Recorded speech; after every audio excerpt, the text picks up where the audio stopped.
Nuestro Dios y Padre, gracias, Señor, por darnos la vida, la salud, el trabajo, la familia y toda la multitud de bendiciones que tú nos das, Señor. Padre, en esta hora nos acercamos a ti, invocando el nombre de nuestro Señor y Salvador Jesucristo, para que a través de este Espíritu Santo, Señor, puedas abrir nuestra mente, puedas iluminarnos, Señor, con la sabiduría necesaria que necesitamos para entender y comprender tu palabra, y que tú puedas hablar a nuestros corazones, Señor, para así, oh Dios, ir creciendo y madurando en el conocimiento y en el accionar de tu palabra en nuestra vida. Padre, gracias te damos, y al iniciar esta clase, Señor, pedimos, Padre, la asistencia de tu Espíritu Santo en cada vida, en cada mente, en cada pensamiento. Y a ti, oh Dios, sea la honra y la gloria, Padre. Gracias en el nombre de Cristo Jesús, nuestro Señor y Salvador. Amén. Bien, nos quedamos la semana pasada en cómo Dios, a través de la iglesia, comienza a hacer una obra restauradora en el creyente. Y vimos ahí Gálatas, ¿no? Hermanos, si alguno es encontrado en alguna falta, ustedes como espirituales, restauren. O sea, ahí está enfocando la ayuda mutua. Ahora, ¿cómo es que hace eso? ¿Cómo es que hace eso la iglesia? A través de dos aspectos principales. La iglesia está dirigida, esta acá,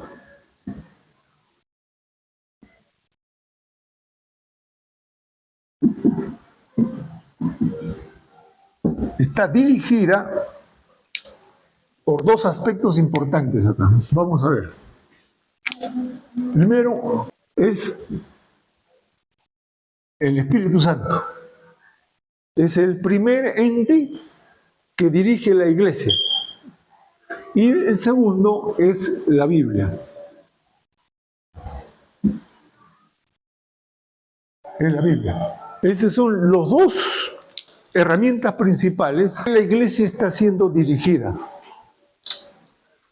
El Espíritu Santo es la tercera persona de la Trinidad que comienza a trabajar en el creyente desde el momento en que el creyente acepta a Jesucristo.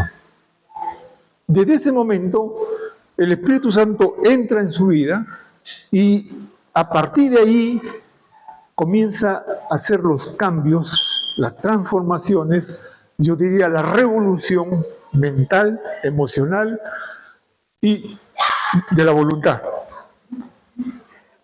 Pero no lo va a hacer simplemente con su poder, porque Él puede transformar a una persona. Pero el Espíritu Santo lo va a hacer eso utilizando una herramienta que Dios nos ha dejado. Y esa herramienta es precisamente la Biblia. Por eso lo único que enseñamos nosotros, lo único que predicamos, es la Biblia. La única fuente de fe y conducta y creencia es la Biblia, nada más. ¿Por qué? Porque es ahí donde Dios ha revelado su voluntad, su propósito, pero también lo que Él espera y quiere de nosotros. Es la Biblia, ¿no? Y entonces, volvamos ahora a la clase pasada. Dijimos que cuando una persona viene a Cristo, se arrepiente y se entrega, pero hay cosas que todavía Él trae de atrás. Él trae de atrás sus emociones dañadas, sus traumas, sus culpas, sus malos hábitos, sus costumbres, todo eso viene Él y se entrega a Cristo. Ahora, lo que nosotros tenemos que entender es que eso que traemos nosotros es lo que hemos recibido como herencia de nuestra vida pasada. De nuestra vida pasada. Es una herencia. Esa herencia antes nos dominaba, antes nos tenía esclavos. A vicios, costumbres, orgullo, vanidad, soberbia y muchas otras cosas más. Ahora, lo que Dios tiene que hacer ahora, con alguien que lo salva, es comenzar a urgir en el corazón y en el alma de esa persona, ir quitando todo eso para que la meta es que él sea a la imagen y semejanza ¿de quién? De Cristo. Eso es lo que se espera. Que el cristiano llegue a ese nivel de ser a la imagen y semejanza de Cristo, como hemos leído en Efesios capítulo 4, ¿no? Él mismo constituyó a unos apóstoles, profetas, evangelistas, pastores y maestros. ¿Para qué? Para la edificación del cuerpo de Cristo, hasta que todos lleguemos a la unidad de la fe y del conocimiento, a un varón, dice, perfecto, a la medida y la estatura de Jesucristo. En otras palabras, lo que está enfatizando ahí Pablo es que todos debemos tener como meta, como referente, ser igual a Cristo. Eso es. Pero lo que está en nosotros nos impide, porque venimos con herencias que hemos recibido de nuestra vida, del mundo acá.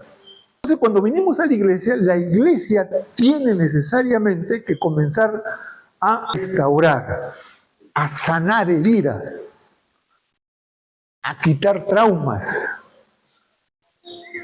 a quitarnos todo concepto de culpa y todos malos hábitos. La iglesia tiene que comenzar a hacer eso que se llama la restauración del alma. Y aquí entra la tercera parte.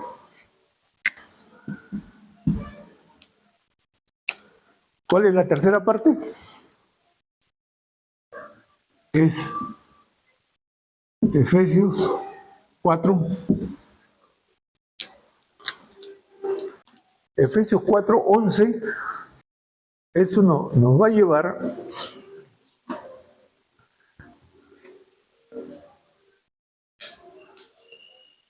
hasta el 15.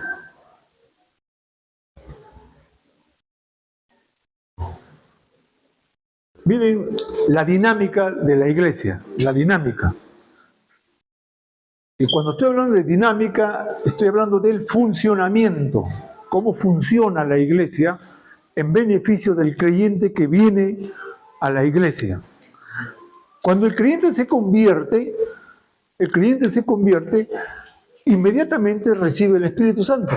El Espíritu Santo le va a hacer en él que él pueda ahora, con esa capacidad que le da el Espíritu Santo, de entender y comprender las Escrituras. Y tener fe en lo que él está leyendo o va a leer. Porque dice la Biblia, en 1 Corintios, dice que al hombre natural le es imposible comprender las cosas del Espíritu porque para él son locura y no lo puede entender porque se ha de entender espiritualmente. Entonces, ese hombre que no ha recibido a Cristo, que no se ha arrepentido, no tiene el Espíritu Santo, por lo tanto la Biblia le va a parecer chino, no va a entender. Y entonces el Espíritu Santo empieza a trabajar en el creyente, pero el instrumento que utiliza es la Biblia, porque ahí está toda la revelación de Dios. Pero esta Biblia es enseñada, es compartida, es instruida, ¿a través de qué? Vamos a leer. El 11 dice, y él mismo constituyó a unos apóstoles, a otros profetas, a otros evangelistas y a otros pastores y maestros. ¿Para qué? Para perfeccionar a los santos, para la obra del ministerio, para la edificación del cuerpo de Cristo.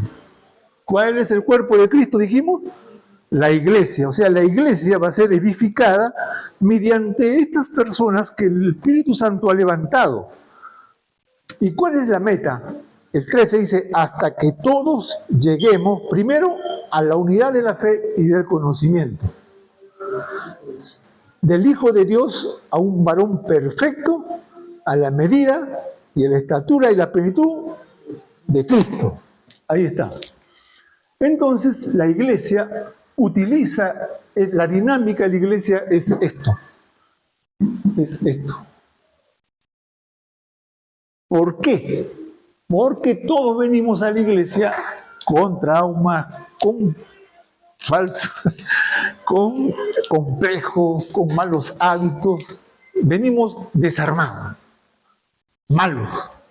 Ahora, Dios, a través de esto, en la iglesia, comienza a hacer la revolución transformadora en la vida de cada uno de nosotros. Dios empieza ahora a trabajar en la vida de cada uno de nosotros cuando nos introducimos a la iglesia,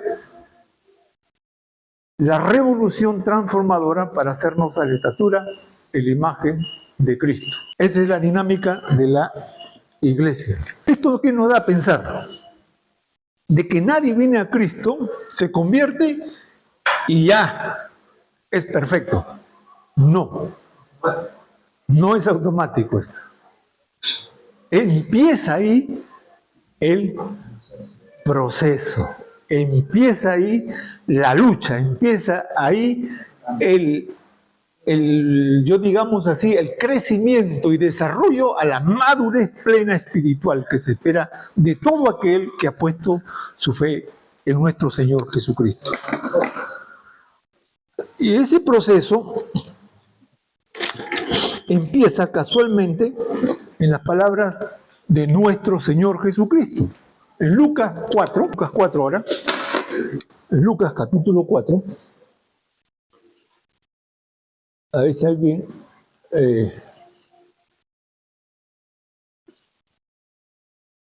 lo lee, ¿sí?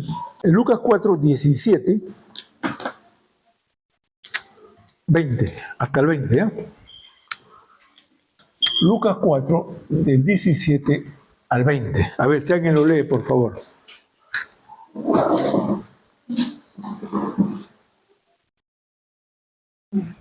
Amén.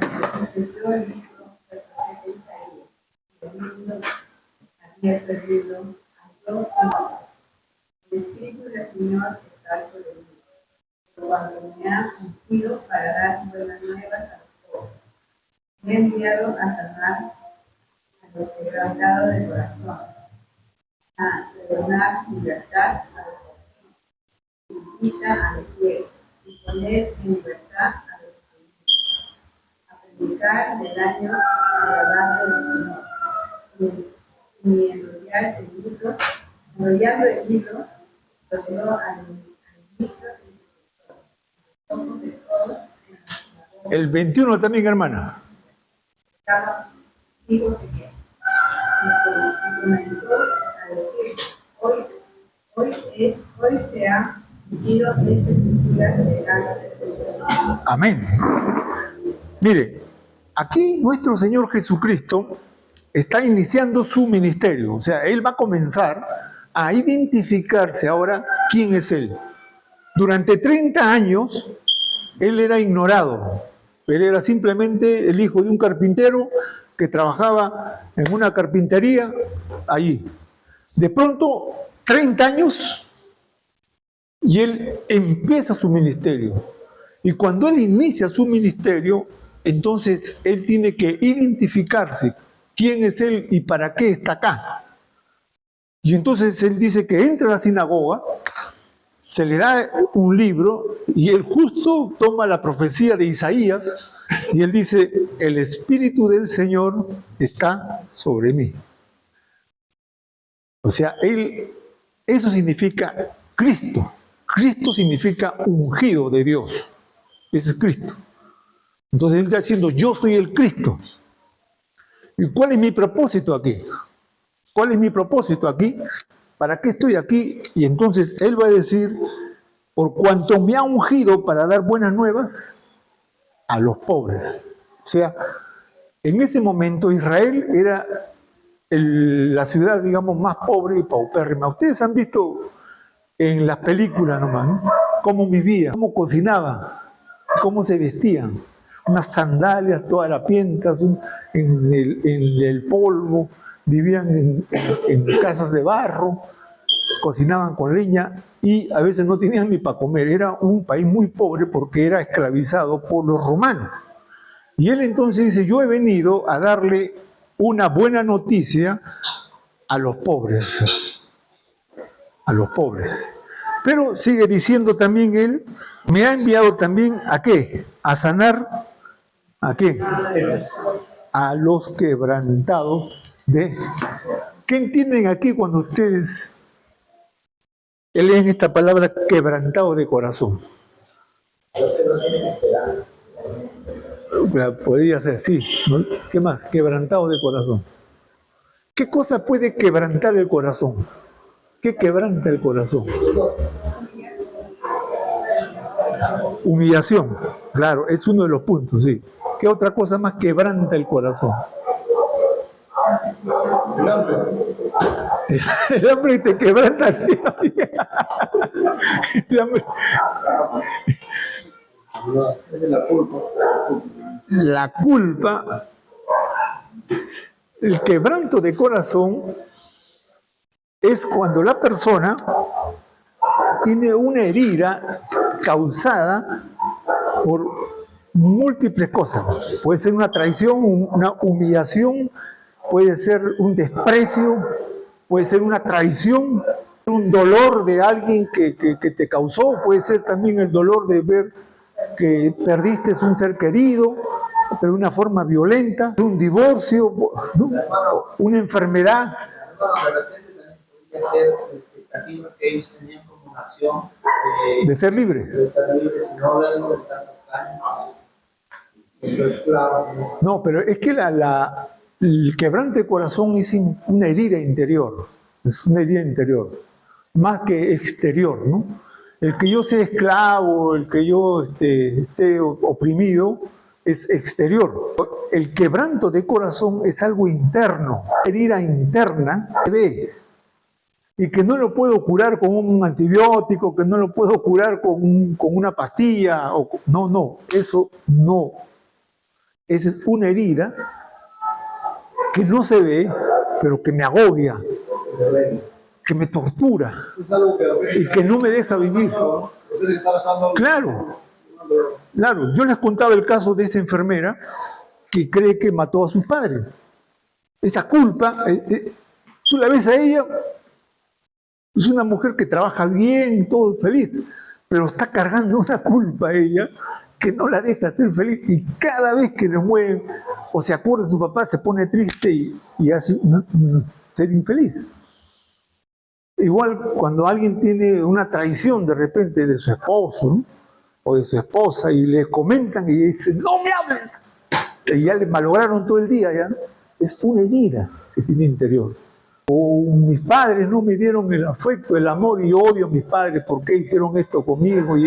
Y tengo un desprecio, un odio, y ese odio me carcome, ese odio me...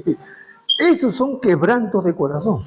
Esos son, y nuestro Señor Jesucristo se está identificando y dice, yo he venido a sanar a esos quebrantados de corazón, a esos que están llevando una carga tan pesada que no pueden quitárselo encima porque no hay forma. Ni la psicología, ni la psiquiatría, nadie puede, porque eso es algo interior. Algo que está en lo más profundo de mi alma, pero que a veces yo lo trato de superar aparentando o escapándome por alguna puerta de escape, una ventana de escape, para agobiar eso. Pero que en el fondo me hace ser un ser infeliz. Un ser infeliz. Ahora, quiero detenerme acá un poco para entrar en una... Vamos a seguir leyendo mejor para entrar todo el contexto. Él dice, me ha enviado para sanar a los quebrantados de corazón y a pregonar libertad. ¿A quién? ¿Qué entendemos aquí por libertad a los cautivos? Ahí podríamos utilizar lo que dijo Lino, ¿no? Pero va más allá simplemente de una cautivación física. Claro, yo puedo... ahora, díganme ustedes, ¿Jesucristo los liberó del yugo romano? No del yugo romano. Entonces aquí no se está refiriendo a una libertad física o una libertad de alguien que lo oprime. Entonces, ¿a qué cautividad se está refiriendo? Mental del alma. ¿Qué cosa puede cautivar nuestra alma y nuestra mente? La situación que en este caso estaba sucediendo No se está refiriendo a eso porque él dijo, yo he venido a darle libertad a quién, a los cautivos, y él no liberó del yugo romano, no lo liberó. Porque yo he dicho, yo he venido, entonces hago la revolución y levanto un ejército, como hizo Espartaco, o como hizo como hacían los celotes, ¿no? Él no hizo eso. Entonces no está hablando aquí de una libertad de un opresor externo, sino cautivo. ¿Qué puede cautivar el alma? ¿Qué me hace estar preso? El pecado. Pero hablar de pecado es muy genérico, ¿no? Póngale nombre a ese pecado.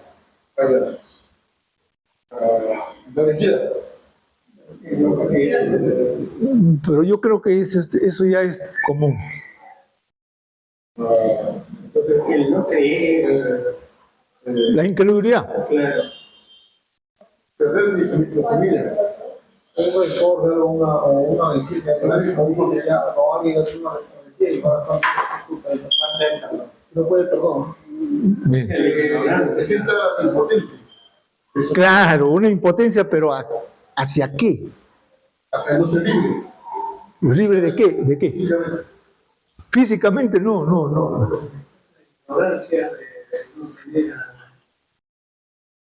Le voy a poner un ejemplo acá de mi amigo,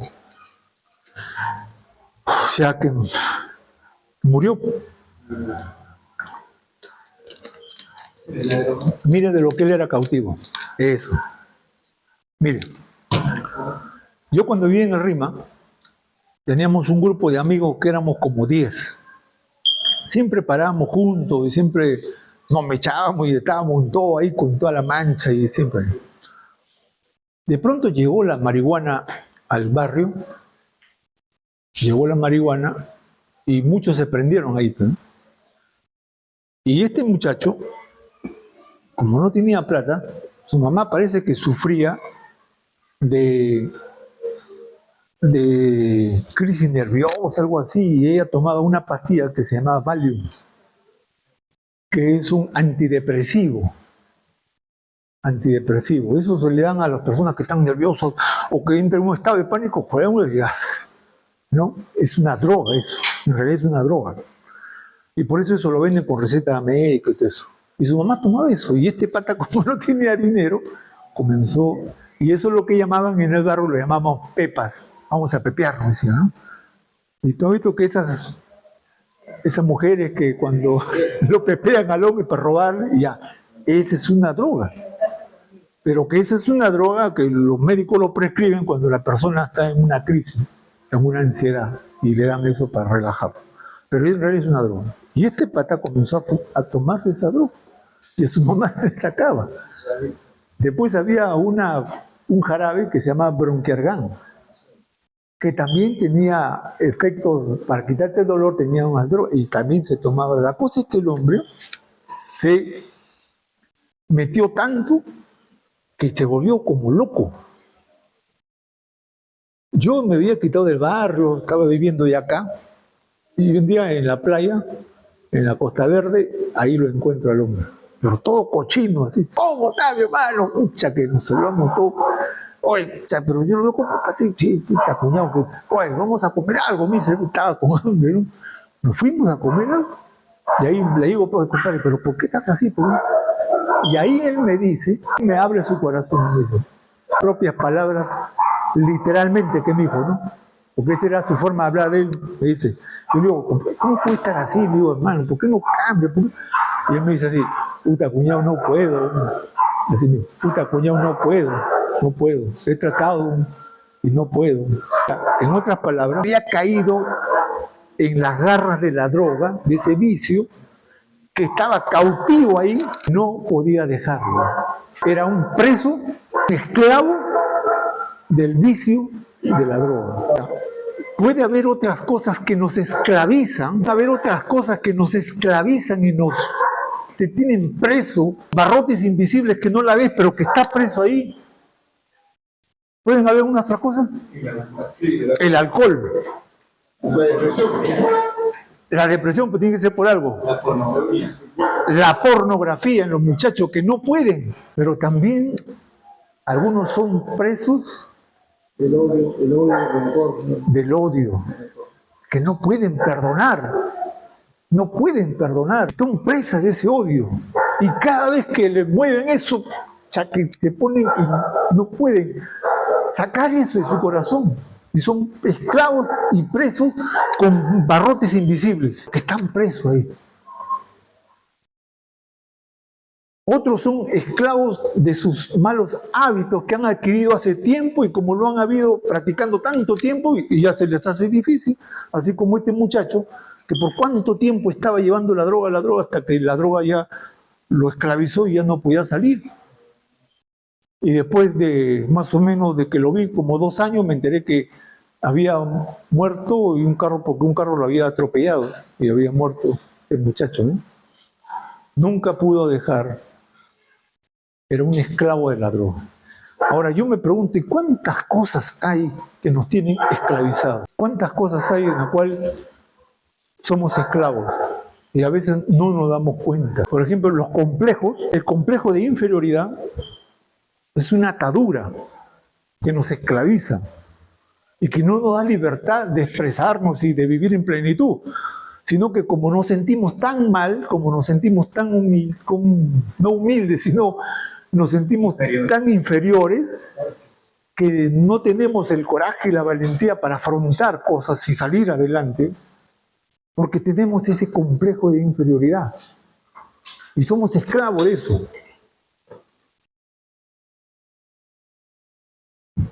Y de tantos otros vicios que estamos ahí. Dijo nuestro Señor Jesucristo, yo he venido a dar libertad a los cautivos. Entonces, lo que nos toca a nosotros ahora, cuando venimos a Cristo, es descubrir cuál es ese pecado, cuál es ese vicio, cuál es eso interior que tenemos aquí, que nos tiene esclavizado y que no nos da libertad para hacer ciertas cosas. Les contaba el caso de esa hermana, tenía 10 años ya en el Evangelio, y era una mujer que paraba peleando con su esposo, peleando con sus hijos, y con todo esto, ¿por qué? Porque ella decía que de muy joven había sido engañado por sus exnovios, y ahora casada tenía la misma desconfianza y las mismas cosas de su esposo, y lo fastidiaba, lo marcaba, era una relación tóxica. ¿Y eso era por qué? Porque ella es esclava de su inseguridad. De su inseguridad. Porque como había tenido malas experiencias con los hombres, y ahora como casada seguía teniendo lo mismo, y ya la desconfianza, ¿a quién? Al esposo. Y lo hacía la vida imposible al esposo, y por eso paraban peleando y todo eso, y venía llorando después a que le demos consejería. O sea, ella era esclava de un pasado que no se ha liberado. Era esclava de un pasado que la había agobiado tanto tiempo quizás y que ahora sigue gobernando su realidad presente y que no lo deja visualizar y vivir mejor el futuro. Y eso es por el pasado a veces. ¿Y cuántas cosas traemos nosotros del pasado? Y somos esclavos de un pasado que nos ha hecho daño, o que nosotros también llevamos como culpa porque hemos hecho daño, y que nos tiene allí esclavizado a eso y no nos deja vivir en libertad o en plenitud. O como dijo el apóstol Pablo, en la gloriosa vida de Jesucristo. Gracias a Dios que Jesucristo vino y dijo, yo he venido a liberarlos a ustedes de eso, que ni el psiquiatra ni los psicólogos a veces pueden hacerlo eso. Entonces, lo primero que él trata de arreglar es el mundo interior.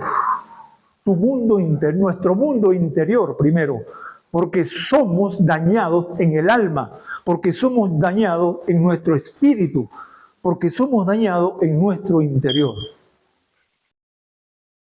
Y aquí está la frase que esta mañana lo estuve estudiando, pero no tengo tanto acá. Apunten eso. Tu mundo interior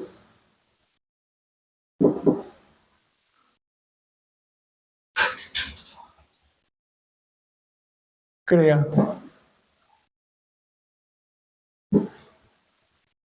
tu mundo exterior.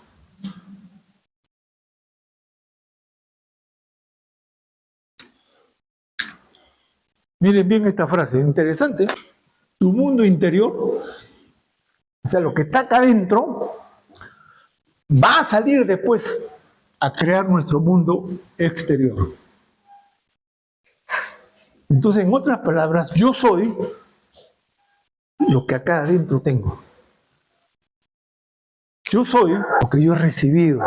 Yo soy lo que adentro. Ahora, ¿eso es bíblico? Proverbios, capítulo 23. Vamos rápido ahí. Porque esto lo tengo que avalar con la Biblia, si no, van a decir, tú estás hablando de pura psicología nomás. Proverbios 20 nos va a detallar ahí un gran verdad sobre este punto. 23, 7. Es su pensamiento en su corazón. ¿Qué dice? Tal es él. O sea, ¿cuál es su pensamiento en su corazón? Tal es él. En otras palabras, vamos a simplificar esto pero como una gráfica nada más, pero no estoy hablando del corazón humano, ¿no? Vamos a poner como una gráfica, el corazón. ¿Qué tengo acá en el corazón? Si tengo dolor, tengo pena, tengo trauma, tengo esto se va a exteriorizar, porque esto está interior, esto es exterior. Entonces, lo que yo tengo acá, adentro, se va a exteriorizar. ¿Por qué? Porque mi mundo interior va a crear mi mundo exterior. Por eso la Biblia dice, ¿cuál es tu corazón? Así eres tú. Todo lo que tienes acá, eso eres. Por eso que toda persona amargada no es que sea amargada, es algo que tiene en su corazón que le ha creado amargura y esa amargura entonces lo lleva con todo el mundo. Si a mí me han traicionado, yo soy una persona tan que no confío en nadie, ni en mi sombra. Y entonces voy a desconfiar hasta de mi perro. Y eso va a crear mi mundo exterior. Si yo he sido abusado de pequeño, si yo he sido abusado, entonces voy a tener un odio y un rencor a aquellas cosas que me hicieron. Y cuando yo vea eso, pues me voy a sentir mal. Me voy a rebelar contra eso. Porque eso está en mi corazón, que no ha sido sanado. Y esto entonces es mi mundo interior, que se va a expresar después en tu mundo exterior. Y dice claramente, tal vez es tu corazón, así eres tú. Aunque tratemos a veces de aparentar, aunque tratemos a veces de mostrarnos con una careta algo diferente, pero no dejamos de ser lo que somos. Y eso tarde o temprano nos va a hacer daño y nos va a hacer unas personas infelices. Ahora, ¿qué dijo nuestro bendito Señor Jesucristo? Vamos a Mateo 12. 12, 34 y 35. Vamos a ver. ¿Alguien lo lee, por favor? Mateo 34 y 35. Ya, a ver, lee, hermanita, por favor. Generación de vivos, ¿cómo podéis hablar lo bueno siendo malos? Porque de la abundancia del corazón habla la boca. 35. El hombre bueno del buen tesoro de su corazón saca buenas cosas. El hombre malo del mal tesoro saca malas cosas. ¿A qué se está refiriendo aquí? Él está diciendo, nuestro Señor Jesucristo dice, ¿cómo ustedes pueden hablar lo bueno teniendo un corazón malo? Su corazón no ha sido cambiado, no ha sido transformado. Entonces, ¿cómo pueden ustedes hablar lo bueno? ¿Por qué? Porque de la abundancia que hay, lo que hay acá va a salir, dice él. Esas personas que le gusta poner chapa, que le gusta rebajar, que le gusta humillar a la gente. ¿Por qué es eso? Porque ellos tienen infelices, son tan que no quieren a nadie verlos felices. Son tan infelices que no quieren a nadie verlos felices. Y entonces le hago la vida imposible, lo fastidio, le pongo chapa, lo hago humillar, porque yo no quiero que él sea más que mí. No quiero. Y entonces yo tengo que ser más que él. ¿Y cómo hago más que tú? Bajándote, humillándote a ti. Y él está diciendo, mira, ¿cómo ustedes pueden hablar cosas buenas y tienen corazón malo? Porque de la abundancia del corazón va a hablar la boca. O sea, ¿cuál es mi corazón? Va a salir.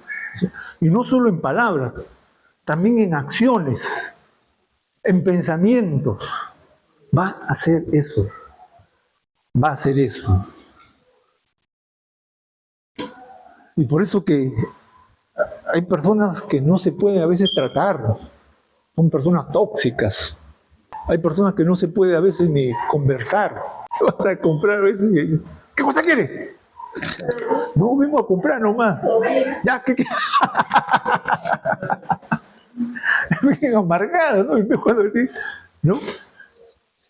Yo digo, aunque sea disimula, pero aunque sea como alguna chica, cuando, amorcito, ¿qué cosa quieres? Dime, amor, ¿qué te digo? ¿No? Pero hay otros que son, se ponen una cara así, sobre todo los que trabajan en el aparato público, ¿no? Parece que nos están haciendo un favor a ellos. Gente amargada porque la plata no les alcanza, seguro, no sé, algunos múltiples factores hay. Pero que están dañados, están dañados. Que tienen un corazón quebrantado, están con un corazón quebrantado. Una persona que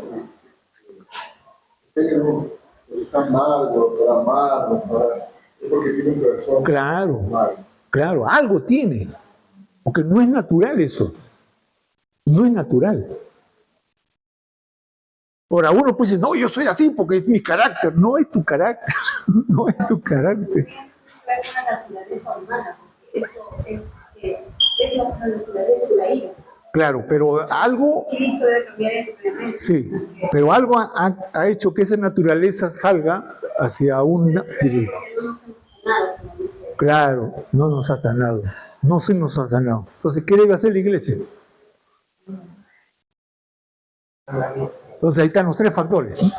El Espíritu Santo en mí, el conocimiento y el internamiento en la Biblia, y los maestros, los pastores, los profetas, todos deben comenzar como esto se convertiría en una aula magna. O sea, la iglesia debería ser una aula magna, donde vienen todos los cojos, heridos del corazón, quebrantados, todo, y aquí comenzamos a darle la medicina, comenzamos a darle el aliciente que lo va a levantar y lo va a curar y lo va a sanar.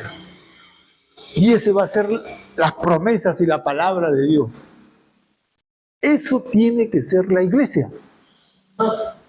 Si yo veo, hermano mío, que voy a hacer renegó, algo, digamos así, ¿qué recomendación? Yo debo llevar. No, tú tienes que decir, hermano, ¿qué te puedo ayudar o no? Porque hay que pedirle permiso, no siempre tú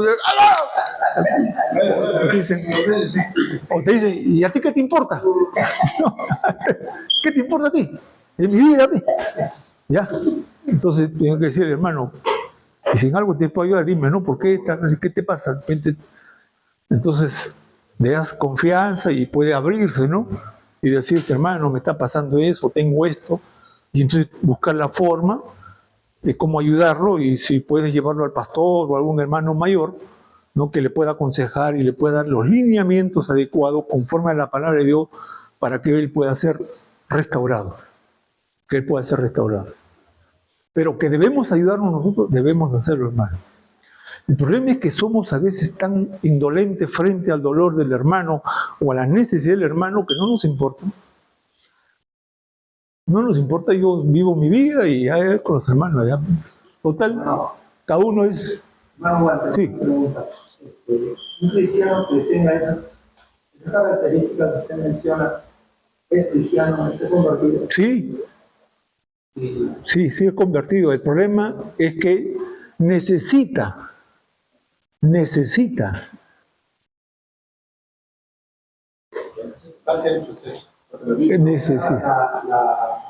La conversión entonces es un proceso, ¿no? No está hablando de conversión.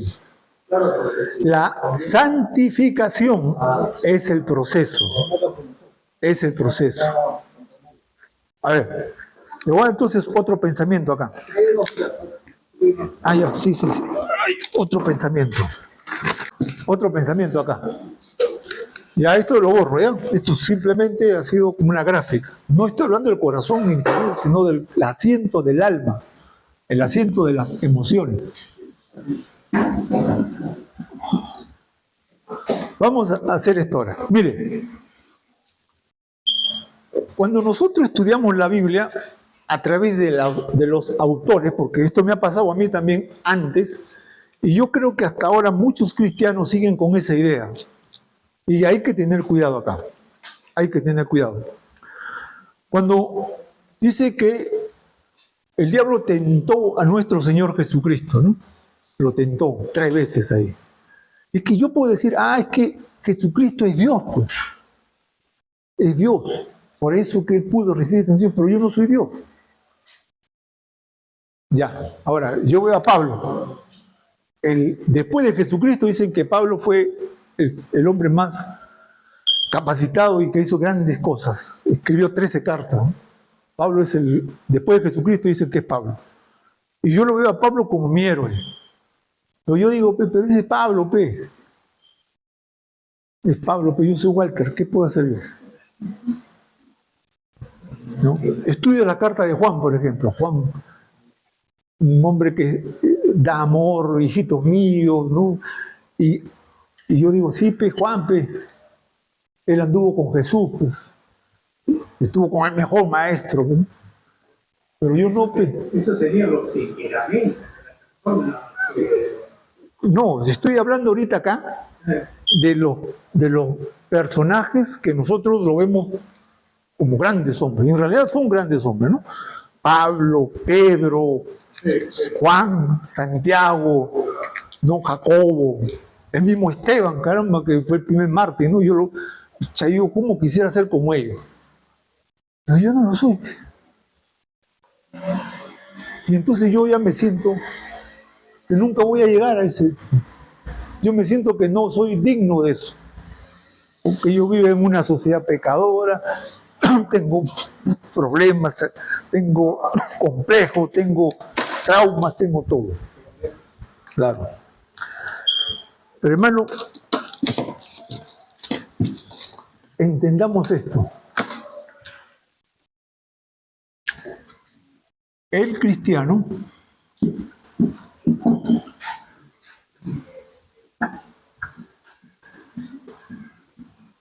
no es un producto terminado.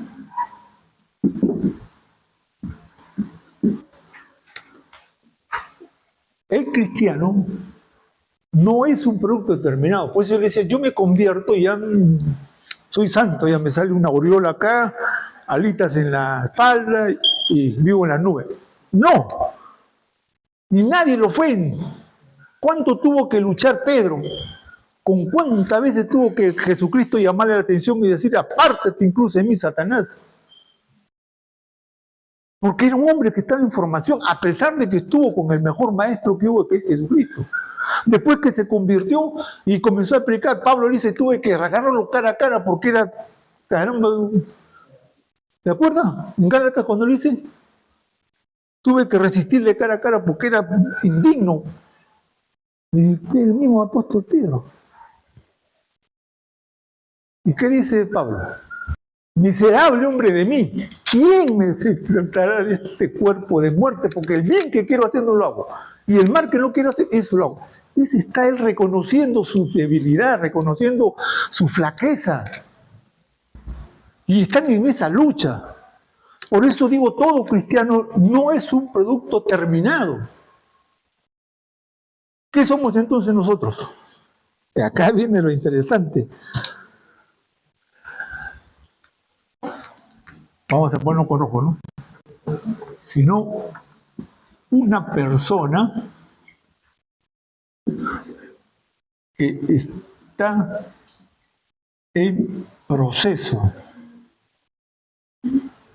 en un proceso, que está en un proceso de perfeccionamiento.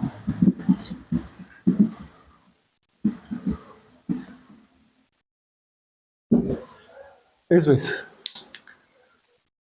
Un cristiano no es un producto terminado como para compararnos con Pedro, con Juan, porque ellos también han pasado este proceso que estamos pasando nosotros. También han tenido que luchar con sus demonios, han tenido que luchar con sus malos pensamientos, con sus malos hábitos, todo. Han tenido que luchar también. El discriminador que hubo ahí en la Biblia, lo que yo lo veo, es Pedro. Porque Pedro no quería evangelizar a los gentiles. Dijo, esos perros de ahí no. Yo soy judío de pura cepa. Y Dios le agarró y dijo, ven para acá. A ver, come eso de ahí. No, yo no he comido, no dice nada. Oye, no digas inmundo a lo que Dios limpió, dice. Y le dio una gran lección. Le dijo, ahora anda, evangeliza a los gentiles. Y tuvo que entrar a la casa de Cornelio a evangelizarlo, imponerle la mano y que reciban el Espíritu Santo. Pero ¿qué tuvo que hacer Dios? Quitarle esa discriminación que creía que la salvación solo eran para los judíos y que eran la raza superior. Y Dios le dice, no, estás equivocado, Pedro. Tienes que aprender. ¿Se dan cuenta? Entonces no es un producto terminado.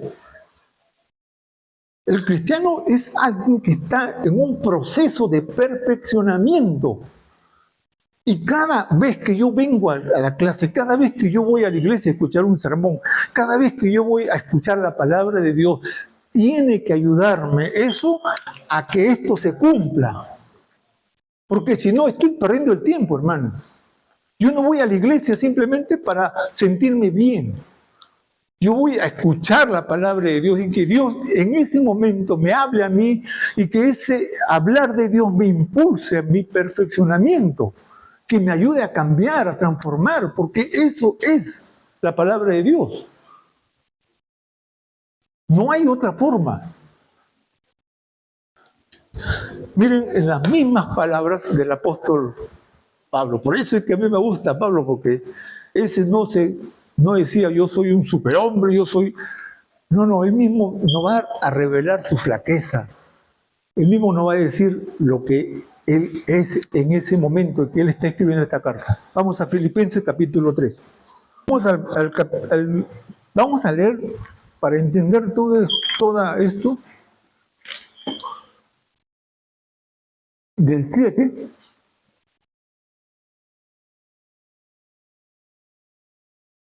hasta el 14. 7 versículos vamos a leer. 3. Vamos a leer. 3 del 7 al 14. A ver, si alguien lo lee, por favor, fuerte. Pero cuántas cosas serán para mí ganancia. Amén. Las he estimado como pérdida por amor de Cristo. Y ciertamente aún estimo todas las cosas como pérdida por la excelencia del conocimiento de Cristo Jesús, mi Señor. Por amor del cual lo he perdido todo y lo tengo por la fe, para ganar a Cristo. Y ser hallado en él, no teniendo mi propia justicia, que es por la ley, sino la que es por la fe de Cristo. La justicia que es de Dios por la fe, a fin de conocerle y el poder de su resurrección, y la participación de sus padecimientos, llegando a ser semejante a él en su muerte. Si en alguna manera llegase a la resurrección de entre los muertos, no que lo haya alcanzado ya, y que ya sea perfecto, sino que prosigo poder si logro así aquello para lo cual tú también has sido por Cristo Jesús. Hermanos, yo mismo no pretendo haberlo ya alcanzado, pero una cosa hago, olvidando ciertamente lo que queda atrás y extendiéndome a lo que está adelante. Prosigo a la meta, al premio del supremo llamamiento de Dios en Cristo Jesús. ¿Qué les parece, hermanos? ¿Qué les parece? Él dice todo mi orgullo, lo que yo soy, como él más adelante él va a decir, yo soy hebreo de hebreo, soy un fariseo en cuanto a la ley, intachable, pero todo eso dice, ahora lo tengo por basura, dice, para ganar a Cristo, para estar en Cristo. Pero después él se ve a sí mismo y dice, hermano, yo mismo no pretendo ya haberlo, o sea, él está diciendo, yo no soy perfecto, yo también tengo mis debilidades, tengo mis luchas, tengo todavía mis cosas que me arrastran. Pero él dice, una cosa hago, ¿qué hace él? Olvida, deja atrás todo aquello que le han hecho daño, todo aquello que él ha cometido, porque él votó para que lo maten a Esteban, él fue un perseguidor de la iglesia, él torturó a los hermanos, y eso le debe estar cargando como una culpa ahora que tiene que ver a los hermanos.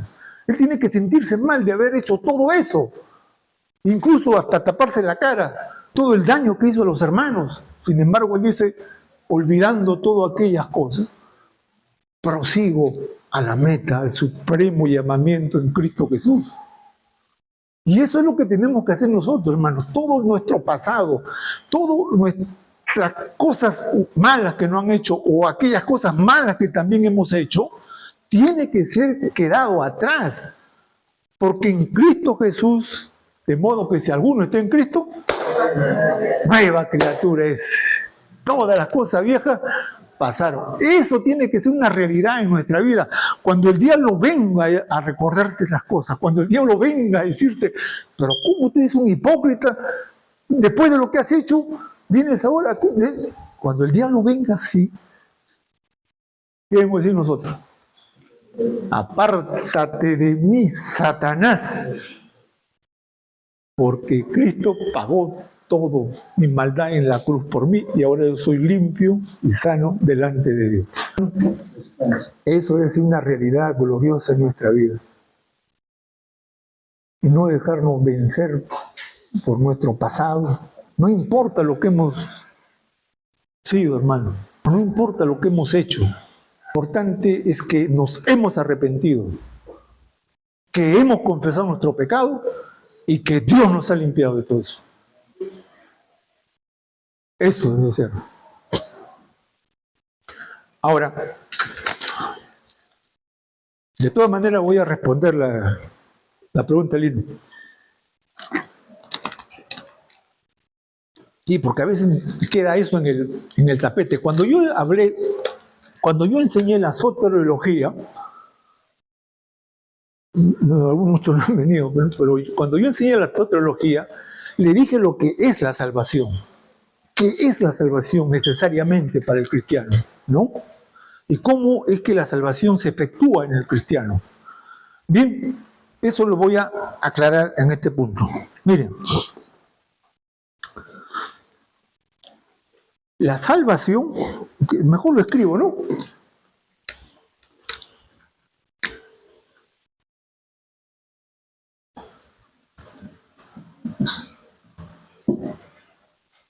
La salvación en el contexto de la soteriología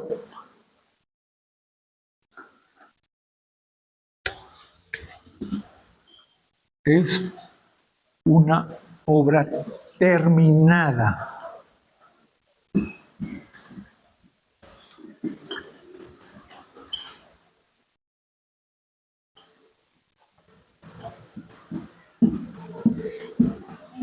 Esa es la salvación. ¿Cómo? ¿En qué contexto? No, en el contexto de la soteriología. La soteriología, lo hemos estudiado el tema pasado que se llama, la soteriología es el estudio de la salvación. Esa es soteriología, el estudio de la salvación.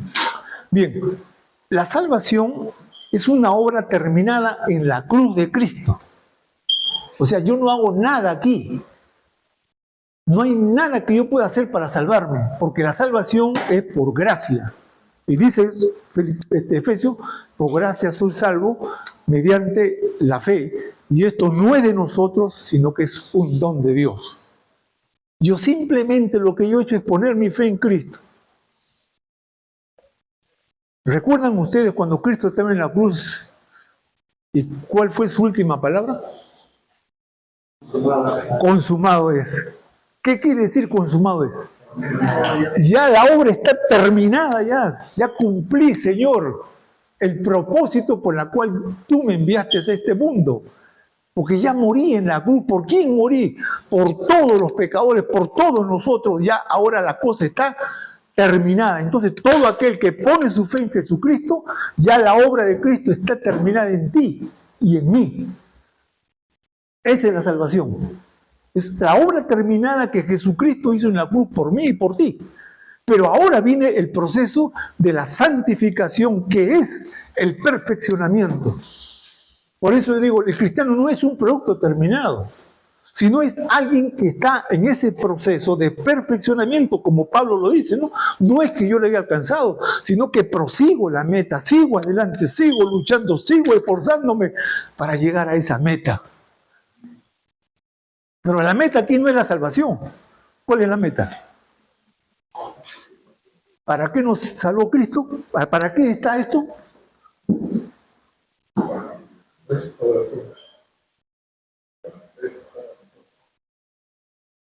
Ya nos hemos...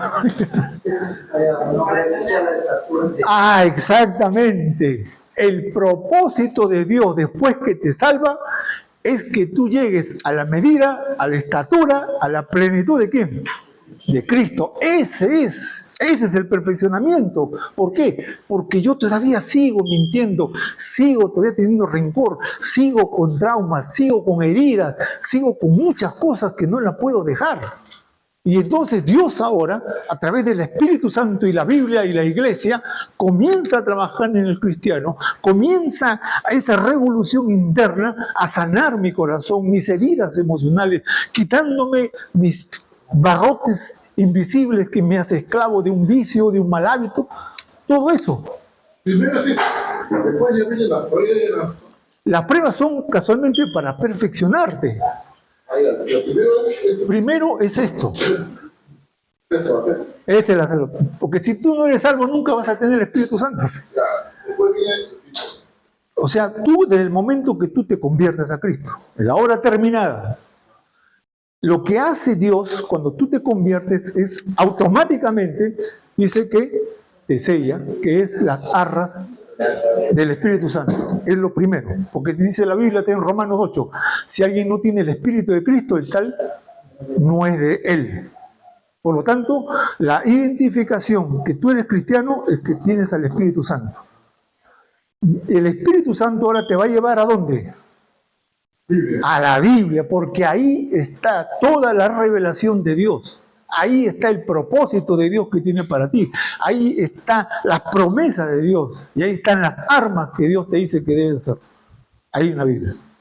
Pero ¿quiénes son los que van a cumplir esa función? Los pastores, maestros, apóstoles y profetas. Pero después viene también, y alguna vez que yo estoy curando, me vienen las pruebas, ¿no? Es que las pruebas van a revelar lo que tienes adentro. No quiero poner un ejemplo muy grotesco, pero vamos a decir esto. Cuando se revela el corazón de unas personas es cuando jugamos pelota. ¿O no? Sí. ¿Cómo se ríen ahí los dos? Cuando jugamos pelota, ¿cómo sale la piconería, hermano? ¿Cómo sale el engaño? No, tú la botaste. No, ¿o no sale eso así? Sale la piconería, sale la cólera, porque tú me pateas, ahora te vas a ver. Todo eso sale. Incluso, mira, que fue mi maestro, estábamos jugando pelota una vez, y ya, pucha, que llegó todo y pateó, y la pelota pasó así rozando, y dice, ¡Kunch! Y todos nos quedamos así. Y él dijo, conciencia. Dijo. Pero no, él quiso decir otra cosa, ¿no? O sea, ¿eso se le escapó? No. ¿Dónde está eso? Porque de la abundancia de él habla la boca. ¿Te das cuenta? Y así a veces somos, o sea, pero somos muy refinados cuando hablamos, somos muy caballerosos, muy gentiles, pero cuando estamos en un problema, ahí me estaba contando ahora que venía con mi hermano Rico de una hermana, que venía tranquilita la hermana y unos borrachos que comenzaron a fastidiarlo, y ella volvió y dice, ¿qué tiene su rey? Todas las R, las R, las R, las R le puso. Oye, pero esa es hermana. Ahora, ¿eso se le escapó? No, eso está acá. Y de acá sale. Y así cuántas cosas no salen. La envidia. ¿Cuántas cosas a veces hablamos por envidia? El chisme. La ira. La cólera. ¿Cuántas veces sale eso? Porque eso está dentro de nosotros. Ahora, ¿qué tiene que hacer Dios? A través de la Biblia y de los maestros comienza a desmarañar eso y hacernos ver nuestra realidad, hermano, hacernos ver nuestra condición. Quitarnos todas esas caretas de religiosidad que venimos a veces a la iglesia, gloria a Dios, hermano, y levanto la mano y canto y danzo y todas esas cosas, cuando mi corazón no es perfecto delante de Dios. Y entonces ahora el Espíritu Santo tiene que comenzar a trabajar con el creyente y con la iglesia para hacerte ver tu realidad, que eres malo y que tienes que arrepentirte y cambiar y que Dios te va a ayudar para eso. ¿Cómo lo hace eso? Ahora entramos a la parte medular. ¿Hasta aquí, perdón, alguna pregunta? Sí. Más que pregunta, quizás como Una acotación. Sí, sí. por ejemplo, si bien la iglesia nos ayuda, ¿no? A restaurarnos, ¿no? La iglesia está ahí como utilizando la Biblia y los profesores, los maestros. ¿Qué pasa también que eso tiene que ser intencional, yo creo, ¿no? Por decir, nosotros mismos también tenemos que escudriñarnos a nosotros mismos y poder nosotros saber, esto yo tengo, entonces tengo que por mi cuenta buscar, ¿no? Por eso es intencional la lectura de la Biblia, ¿no? Porque también pasa que en la iglesia se programa ayuno, ¿no? Ayuno a las 8 de la mañana. ¿Quién está incluyéndolo? Sí, tiene razón. Sí, sí. En época de invierno no, o es evangelismo, no hace no hay tiempo, no vale. Sí. Si bien están puestos así los pastores, los maestros, los líderes, están en su trabajo, también es por parte de uno como integrante de la iglesia, ¿no? Como discípulo, como hermano, como hijo de Dios, tiene que ser intencional en asistir a esos encuentros, ¿no? Muy bien, hermana. Muy bien, muy bien. Intencional, muy buena palabra. Intencional. Eso es lo que me estabas hablando, Lino, en antes, ¿no? Que no es solo cosa de Dios. O sea, Dios no me va a obligar a mí si es que yo no lo quiero. Hermano, pero hay imperativos también en la Biblia que nosotros ya como cristianos nos demanda. Sí, pero no lo hacemos, pues. Pero está ahí. Claro. La iglesia está, la demanda está hecha, pues sí, claro. Ahorita quiero llegar a eso. Y gracias, hermana, porque me has dado la introducción a lo que yo voy a hacer, a lo que iba a hacer. ¿Cómo se hace esto, en primer lugar? ¿Cómo se hace esto? Primero hay factores que yo tengo que aplicarlo en mi vida y que la Biblia me los antepone para que yo pueda... suponga que yo tengo acá un granito, ¿no?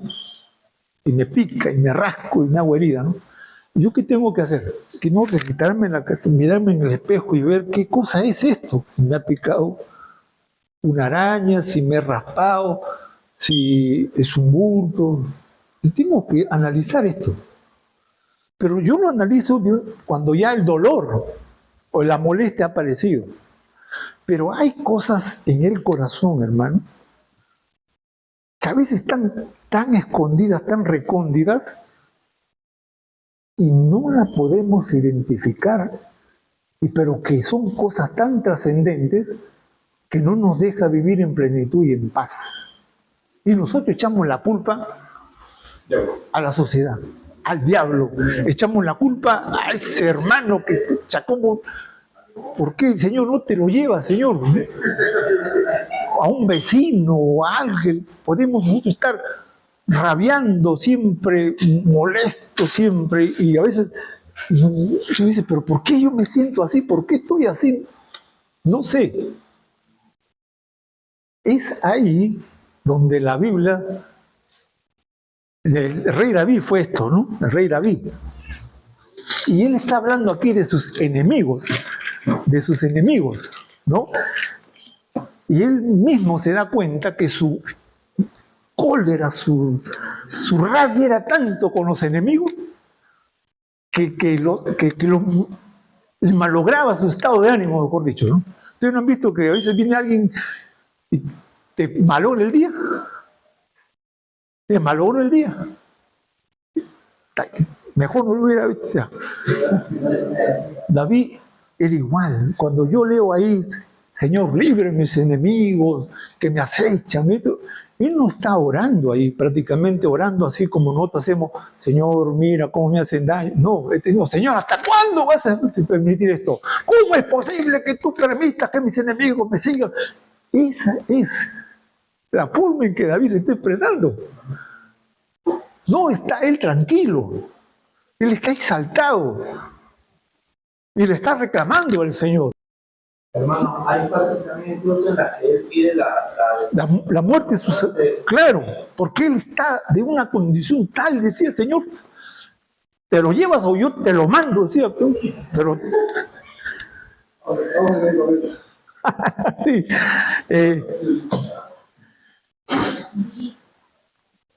Miren ustedes el Salmo 139. Esto sí tiene que ser intencional. Salmo 139.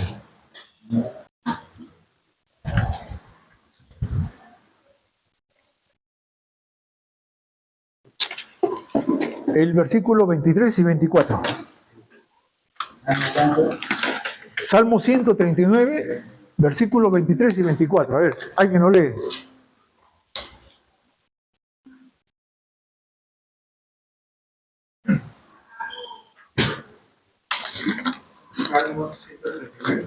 Sí. 23 y 24. A ver, ¿quién lo lee? Examíname, oh Dios. Amén, ya. Conoce mi corazón.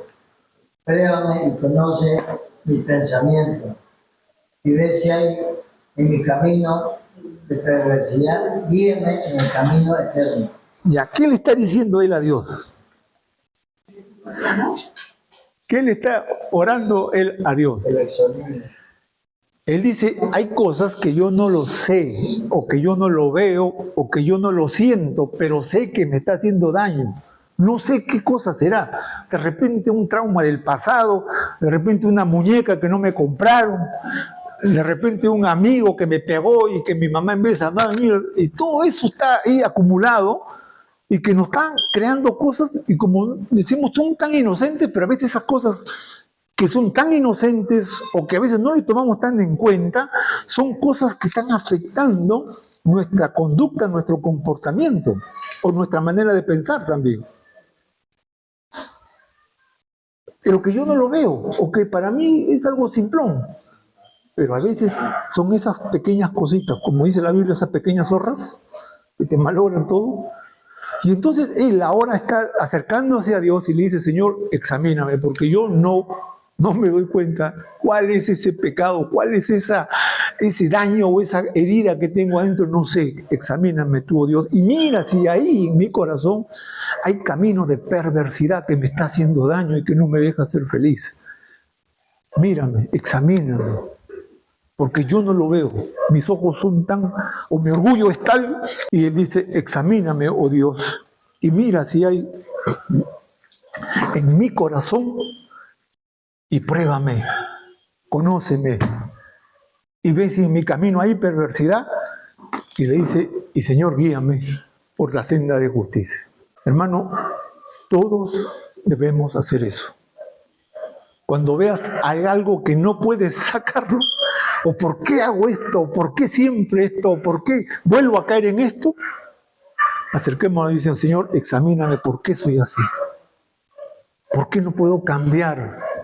Lucho esto, pero sigo. Quiero dejar esto, pero me atrae. Ya no quiero hablar así, pero se me sale. Quiero dejar esto, pero vuelvo otra vez. No quiero llorar ya por esto, pero sigo llorando. Sigo lamentándome. Esto ha pasado ya tanto tiempo atrás, pero sigo todavía cargando esto. Dice, examíname, oh Dios. Hermano, examinémonos. Ahora, el apóstol Pablo lo reafirma esto de una manera magistral en 1 Corintios capítulo 11. Y ese sí es más fuerte porque aquí Pablo habla de la fe. El 31, 32, 11, 31 y 32.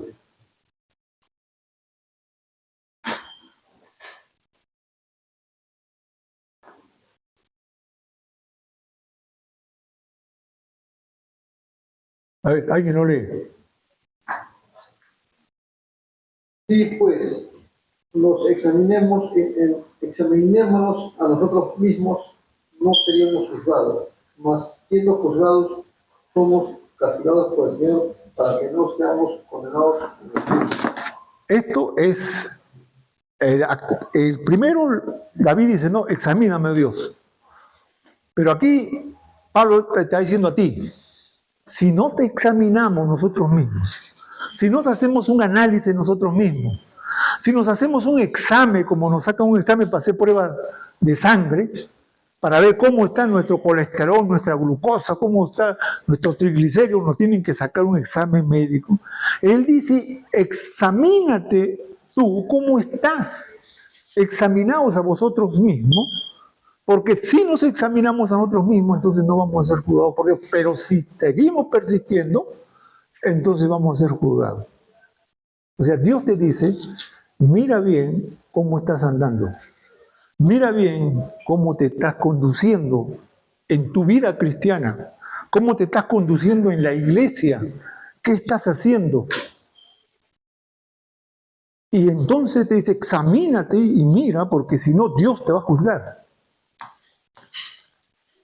No se puede, hermano, vivir una vida cristiana mediocre o una vida cristiana pobre. Porque entonces vamos a ser las personas más infelices. Más infelices. La felicidad está cuando uno cumple y hace la voluntad de Dios. ¿Recuerdan ustedes en el Sermón del Monte? Hay nueve versículos ahí que nuestro Señor Jesucristo pone una palabra que se repite en todo, que es la palabra bienaventurado.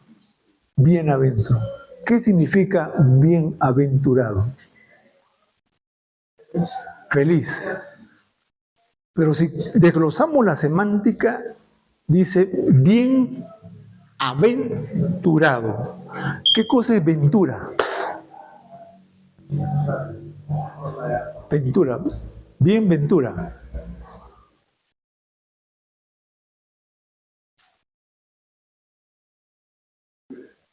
Bienaventurado. Ventura, ¿qué es?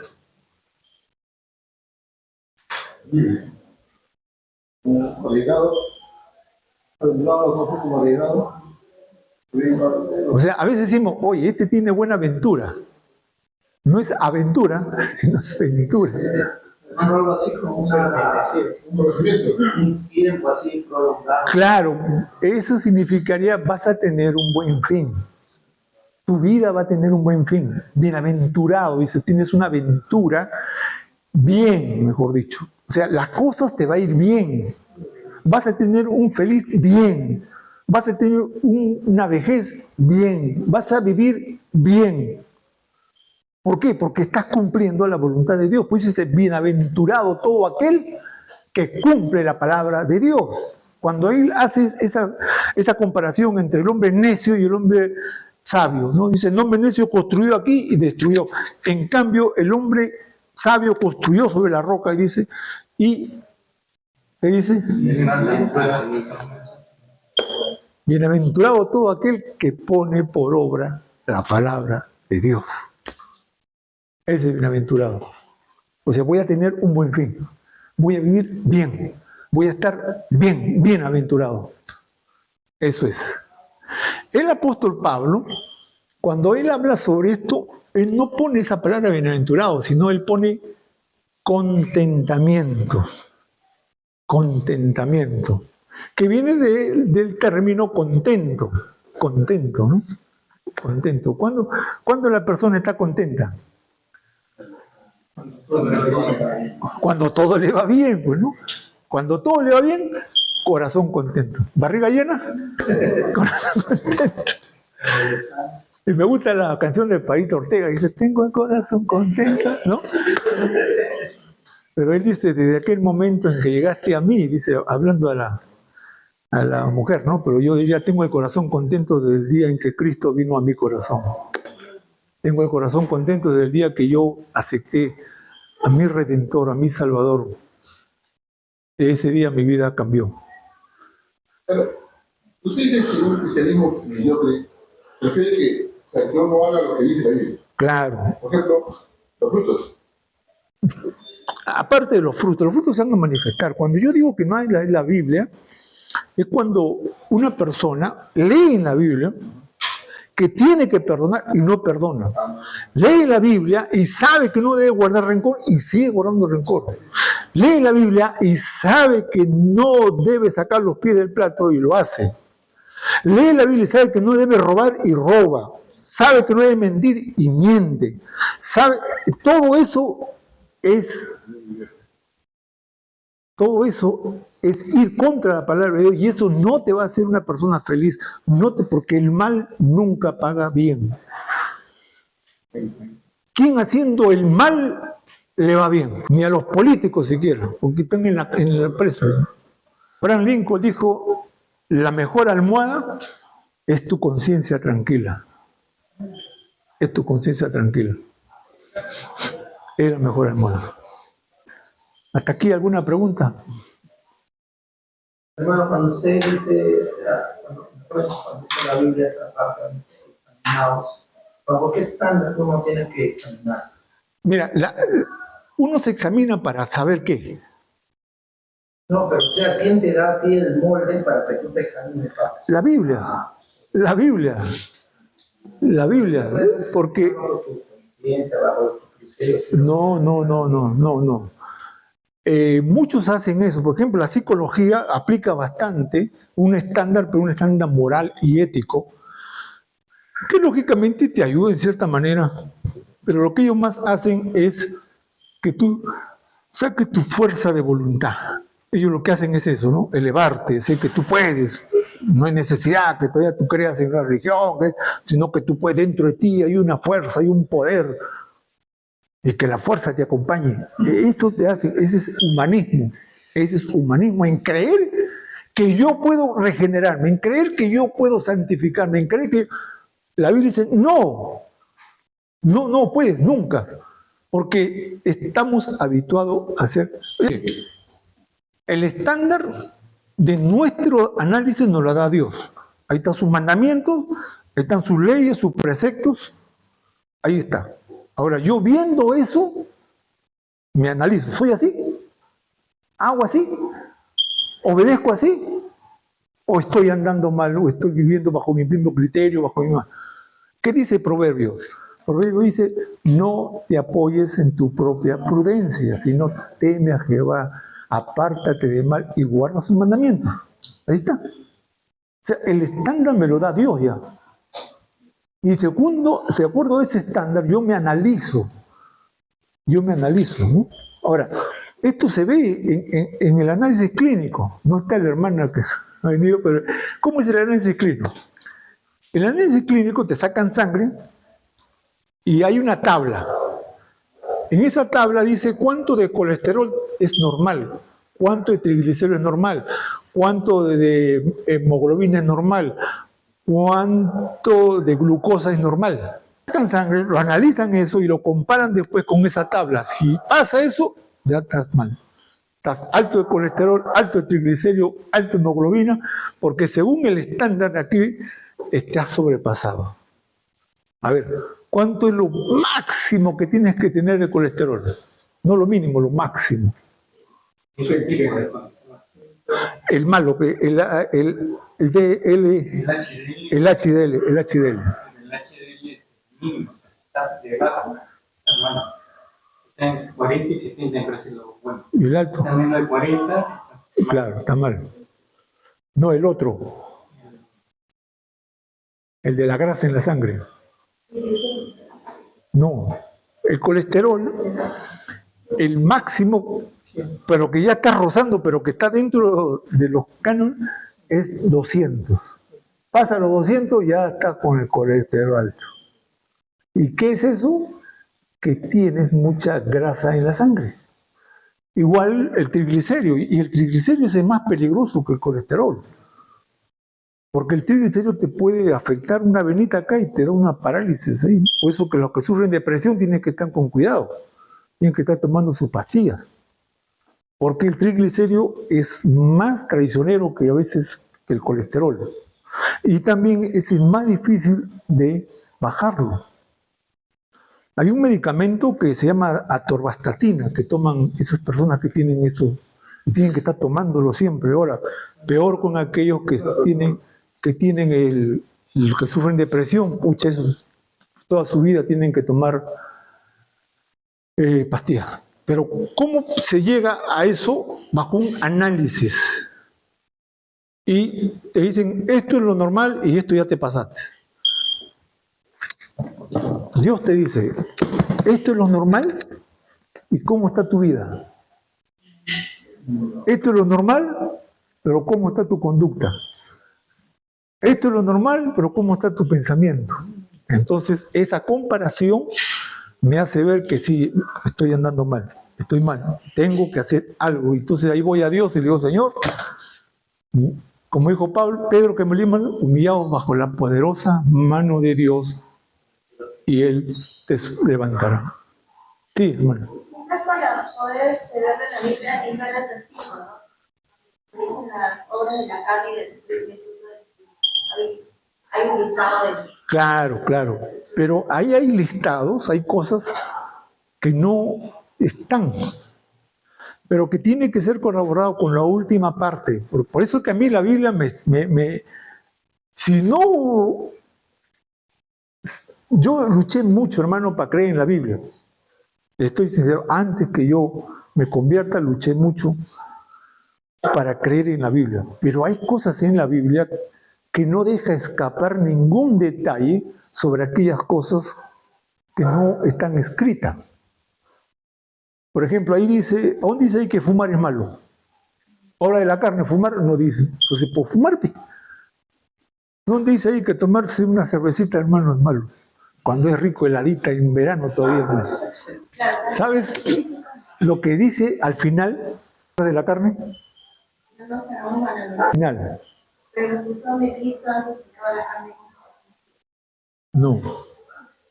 Después que termina el listado, cosas y cosas semejantes. O sea, quiere decir que quizás no, porque prescribí todos los pecados, un montón. Entonces es claro acá, dice, no, idolatría, hechicería, adulterio, fornicación, todo, y pone abajo, y cosas semejantes a esto. O sea, ya no te escapa, ya no te escapa, porque cualquier cosa que se asemeja a eso es pecado, aunque no esté escrito, aunque no esté escrito. Por eso la Biblia es tan sabia, hermano, que no te da lugar por ningún lado para que le saque la vuelta. Y cosas semejantes a esto. Por eso la media mentira es pecado, porque deriva ¿de dónde? De la mentira, cosas semejantes a esta. Sí, hermano. Usted dice, ¿no? Al inicio de la clase dijo de que la iglesia es la encargada de la restauración de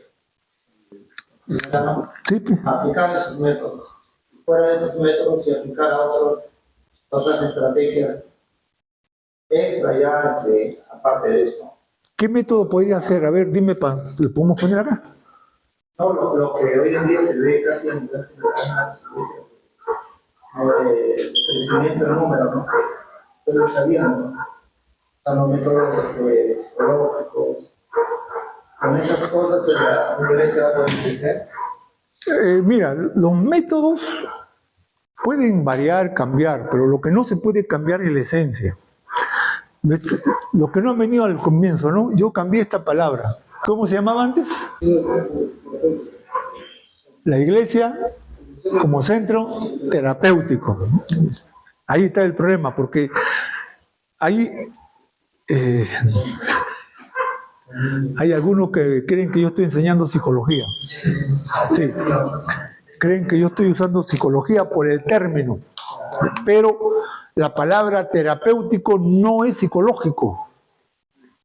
La palabra terapéutico es médica, es sanar, es curar, esa es terapéutica. Cuando vas a un médico y el médico te hace un diagnóstico y te receta, esa es esa terapia, lo que te va a sanar.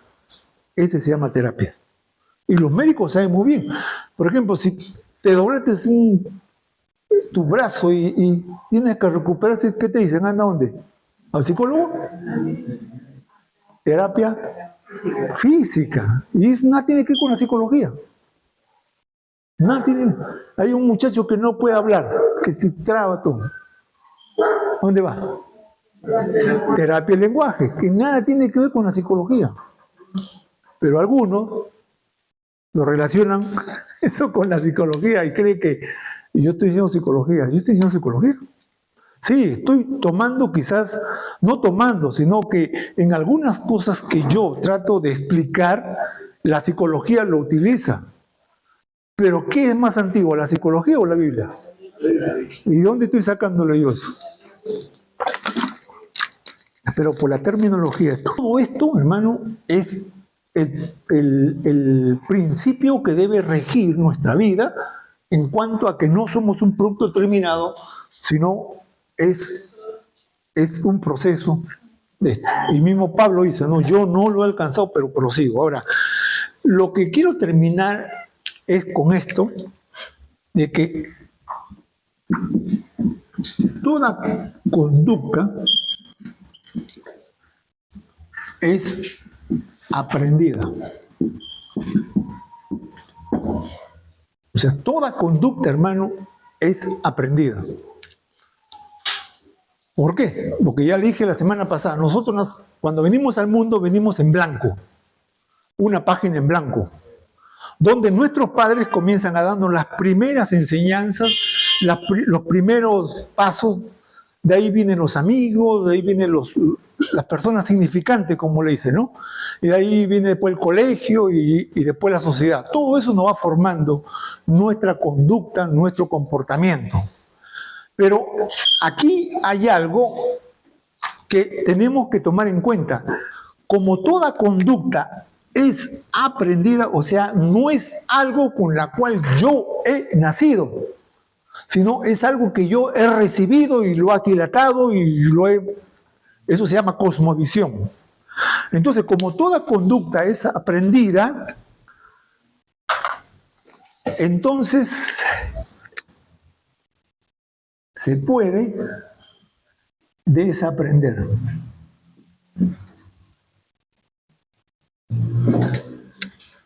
Como toda conducta es aprendida, se puede desaprender. Ahora, aquí, cuando yo enseñé esto, prediqué una vez hace tiempo, me hicieron una salvedad o también algunos me criticaron ahí, ¿no?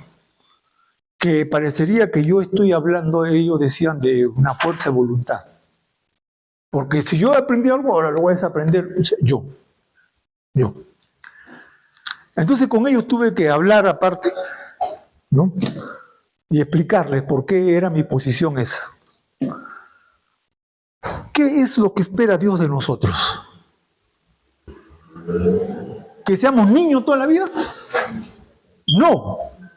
El apóstol Pablo, cuando escribe su carta a los Corintios, en el capítulo 11 dice, cuando era niño, hablaba como niño, me comportaba como niño y hacía todo de niño, pero dice, más cuando ya, ¿qué cosa? Madurez. Lo que Dios espera de nosotros, hermano, es que maduremos, que crezcamos.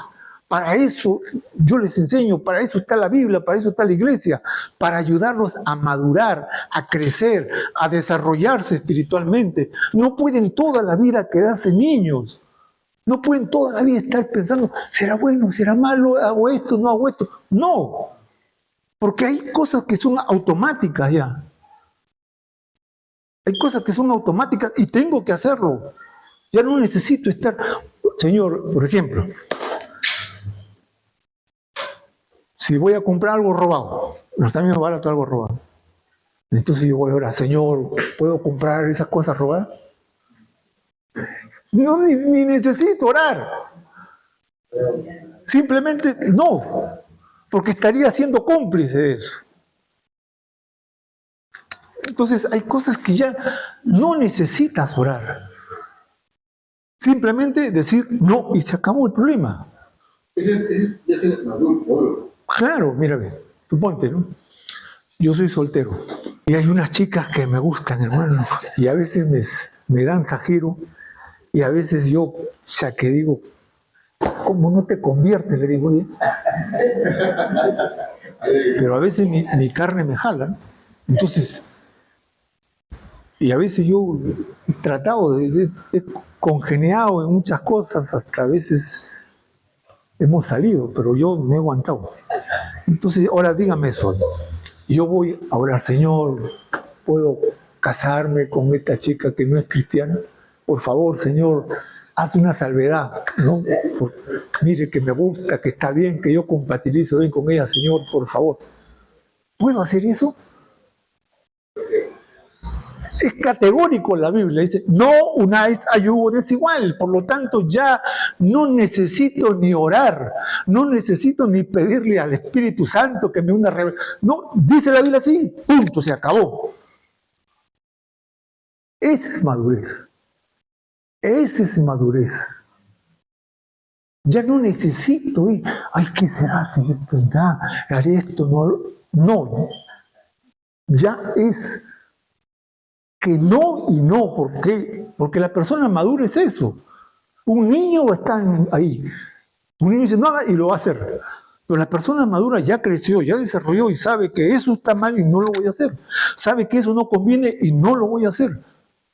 Esa es madurez. Y Dios espera eso. Ahora, ¿en qué me baso yo para decir esto? Porque esa fue la discusión que yo tuve. Miren, el imperativo, cuando Pablo hace la recomendación, no dice, Dios te va a ayudar, Dios lo va a hacer por ti. No dice eso. Él directamente va a ti. Y te dice, tú tienes que hacer eso. En ti está, porque ya Dios ya te dio todos los recursos, todas las herramientas para que tú empieces a vivir la vida santa. Vamos a Efesios capítulo 4. Yo lo voy a leer para hacerle el análisis contextual, ¿no? 4:17. Miren, Efesios del 1 hasta el 3, del capítulo 1 hasta el capítulo 3 es doctrina. Y del 4 al 6 es práctica. ¿De qué? De la doctrina.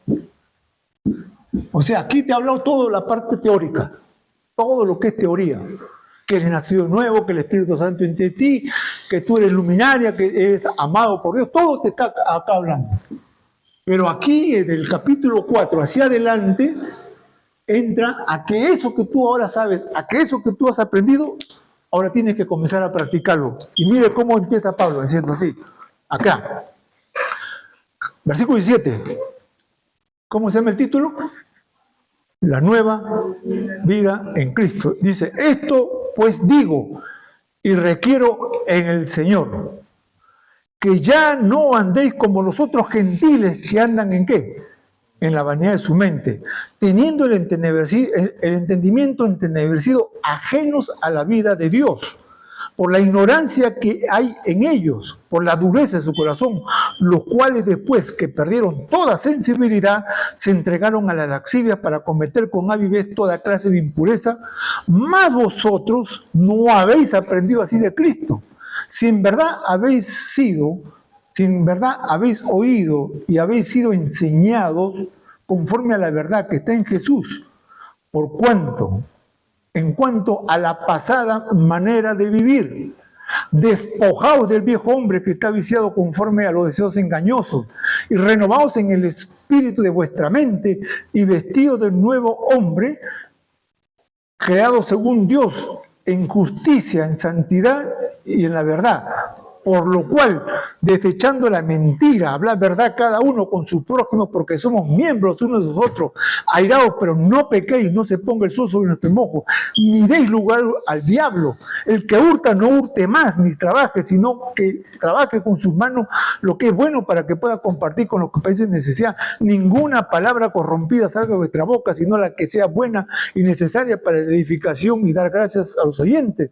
No contristéis al Espíritu Santo, en la cual fuiste sellado el día de tu redención. Quítese de vosotros toda amargura, enojo, ira, gritería, maleficencia. Antes ser benignos unos con otros, misericordiosos, perdonad unos a otros, como Dios también os perdonó a vosotros. Miren, hermano, en ninguna parte encuentro acá que Dios me va a quitar el odio, que Dios me va a quitar la envidia, que Dios me va a quitar la ratería. O así dice. Quítese de vosotros. Me está hablando a mí. Ninguna palabra corrompida me está hablando. Me dice, no, Dios te va a quitar las palabras corrompidas. Dios te va a quitar tu envidia. Dios te va a quitar tu celo. Dice así. ¿Cómo empieza? El imperativo. Ahora, ¿por qué él está afirmando eso? Porque desde el 1 al 3 ya te dijo cómo es la vida cristiana. Ya te explicó. Y entonces ahora que ya sabes, que ya tienes el conocimiento, entonces ya tienes que comenzar a practicarlo. Pues. Ahora, y él hace una comparación. Dice, pero los gentiles que no tienen, miren, lo que dice el versículo,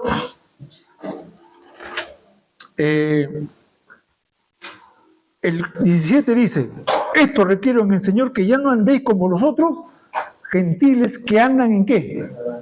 Ellos tienen una mente vana, tú no. Tú tienes la mente de Cristo. Sigue diciendo después 18, teniendo el entendimiento entenebrecido, ajenos a la vida de Dios. ¿Por qué? Por la ignorancia que hay en ellos, por la dureza de su corazón, después que se perdieron toda sensibilidad, se entregaron a lascivias para cometer con avidez toda clase de impureza. Mas vosotros no habéis aprendido así. Cuando dice no habéis aprendido así, ¿a qué se está refiriendo? Se está refiriendo a esto. A esto. Él te ha enseñado, él desde el 1 al 3 te está diciendo, así es la vida cristiana. Dios quiere que vivas así. Dios te ha dado todos los recursos para que tú vivas una vida santa, para que tú puedas dejar de lado todo aquello que te hace daño. Y ahora él dice, del versículo 4 hacia adelante, dice, tú ya no puedes vivir así, pero los demás, porque los demás no tienen el conocimiento que tú tienes. Porque los demás tienen una mente sucia, una mente entenebrecida. Y por eso que los demás entran a la lascivia, al robo, a la mentira, todo. Pero tú no has aprendido, es así, de Cristo. Tú no has aprendido así de Dios. Y ahora que tú has aprendido, ahora que tú tienes ese conocimiento, entonces comienza ahora, como una persona madura, a dejar todo vicio, todo rencor, todo odio. Quítese de vosotros, dice, quítese, no dice Dios te va a quitar, quítese de vosotros toda envidia, toda cólera, ira, contienda, antes de ser benigno. ¿Se dan cuenta? ¿Me están entendiendo? Eso es lo que tienen que ustedes hacer.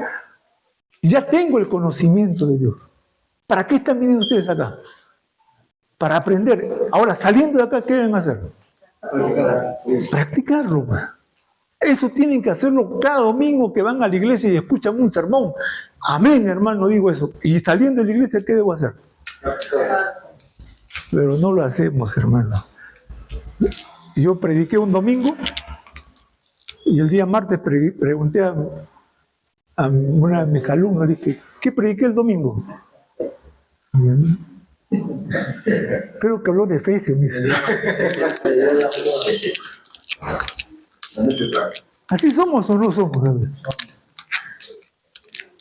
Bueno, acá no quiero entender que es, o sea, es, bueno, estoy diciendo de la doctrina y es... Claro, del 1 al 3, Pablo explica toda la doctrina.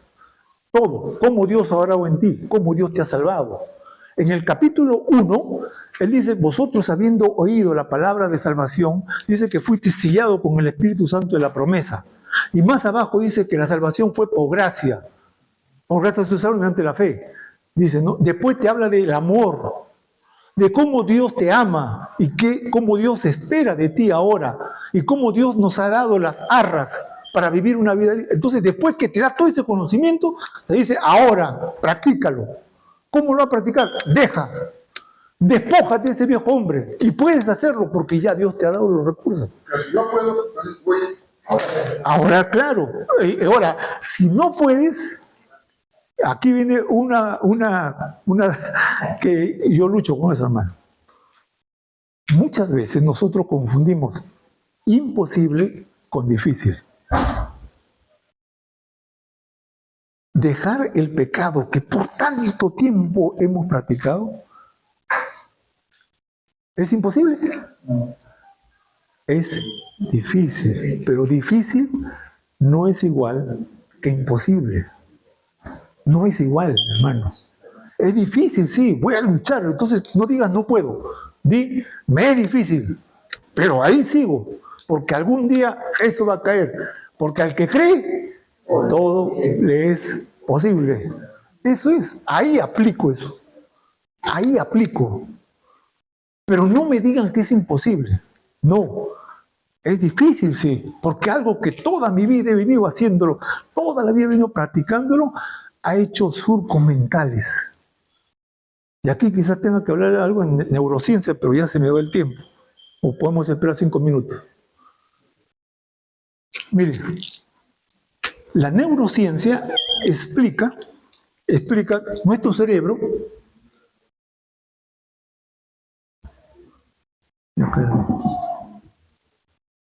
Ahí está nuestro cerebro, 2 hemisferios, ¿no?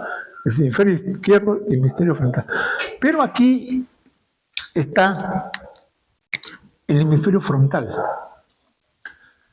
Acá están los centros receptores.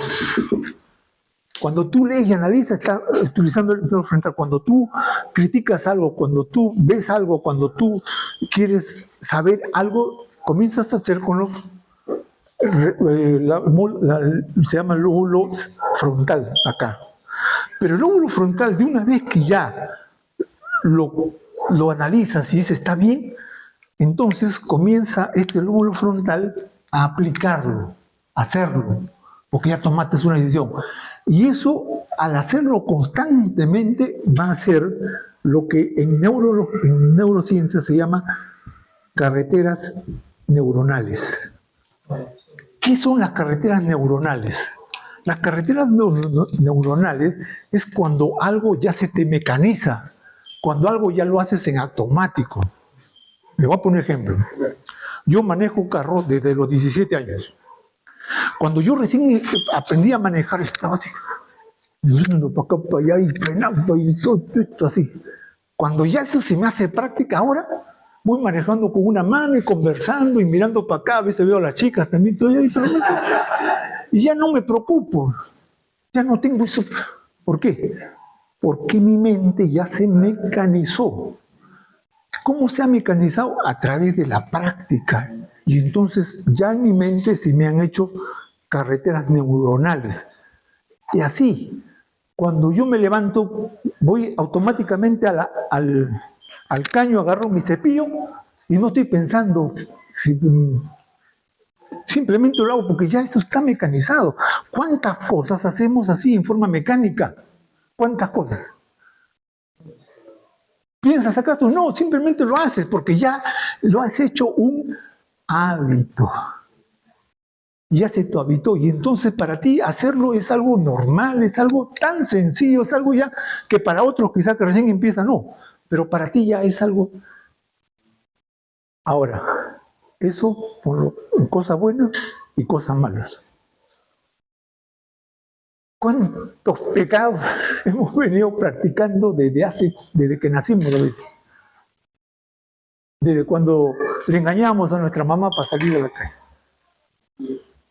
Mentir o agarrar dinerito. Eso lo hemos venido desde chiquito haciendo así, así hemos crecido y hasta ahora lo tenemos. Entonces para nosotros mentir, envidiar, chismosear o aprovecharnos para robar es tan normal, es tan habitual que lo hacemos en forma automática.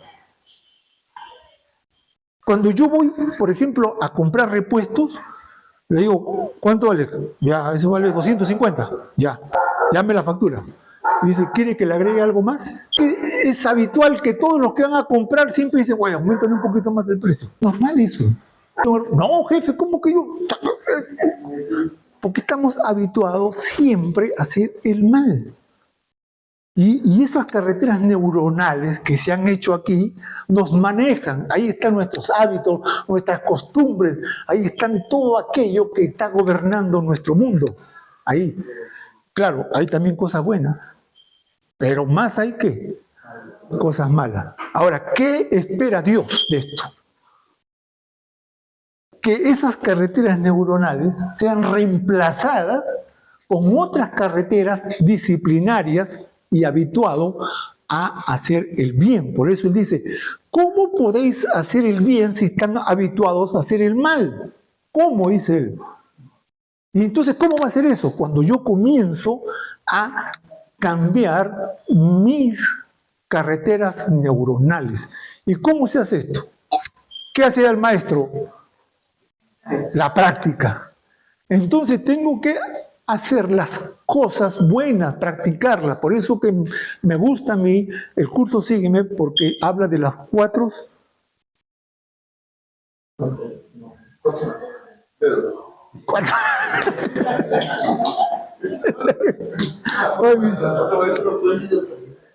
No, el curso Vida Abundante, no, Sígueme, no, el nuevo creyente.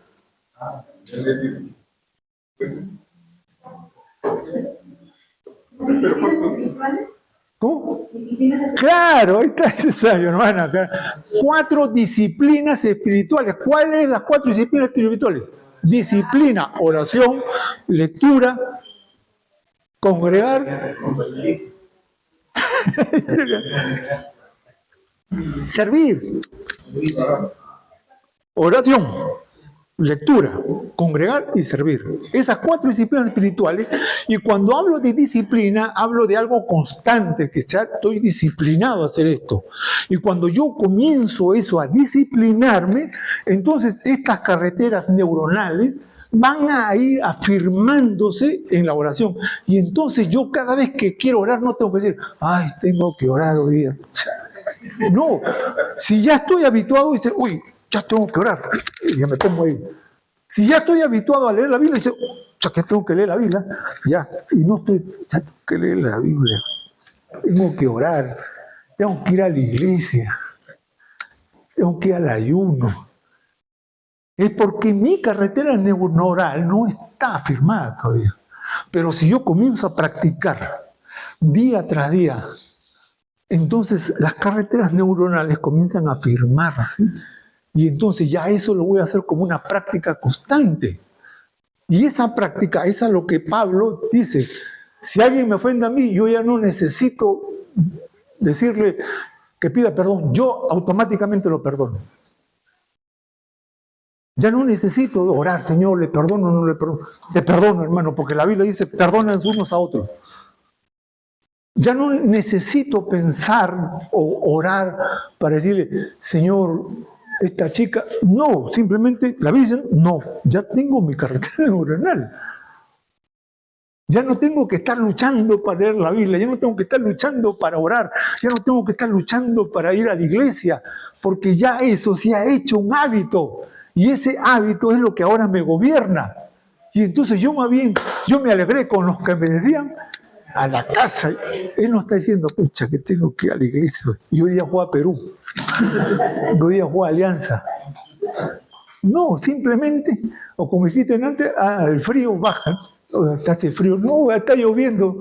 No, yo más bien me alegro de ir al discipulado, de ir a la iglesia, de ir a los cultos, porque mis carreteras neuronales están afirmadas y eso se me ha hecho una práctica constante que ya no necesito pensar o decir, voy o no voy, sí o no. No, ya, eso está hecho, eso ya está dado ya. Eso se llama carreteras neuronales.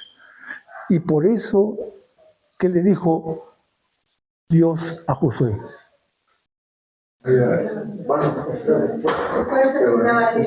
No. Cuando ahí está ese ministro, caramba. Dijo, nunca se apartará de tu boca este libro de la ley, sino que de día y de noche meditarás en él. ¿Qué es eso? Es afirmación. Afirmación. ¿De qué? De un hábito. Y por eso Dios dice, de día y de noche meditarás en ella, entonces harás prosperar tu camino y todo te irá bien. Y ya Josué no tenía que decir, pucha, tengo que leer la Biblia. No, simplemente decía, de noche y de día escudriño la Biblia. Por eso el Salmo 119 que dice, oye, tu palabra me es dulce, tus mandamientos me son deleitosos, grande gozo hay cuando cumplo tu voluntad. Eso es, ¿acaso dice, pucha, que tengo? No, ¿por qué? Porque sus carreteras neuronales han afirmado tanto que para él ya no es un pesar hacer eso, ya no es un trabajo, una carga, sino más bien es una delicia, es algo que te gusta, es algo que saboreas, es algo que te da paz y tranquilidad, hermano. Esas son carreteras neuronales. Pablo, ¿qué dijo? Orar una vez al día. Orar cuando tengas problemas. Orar en todo tiempo, ¿te das cuenta? O sea, tus carreteras neuronales ya están afirmadas que ya no necesito, hoy ya tengo que orar. No, simplemente es una acción automática y eso va creando hábitos nuevos y va. A eso es lo que Pablo se refiere cuando dice, quítese de vosotros todo esto. Y comienza a reemplazar esos malos hábitos con estos hábitos buenos. Y entonces en tu mente va a haber una revolución. ¿Por qué? Porque ya Dios nos ha dado todo. Su gracia no fue en vano, dijo Pablo.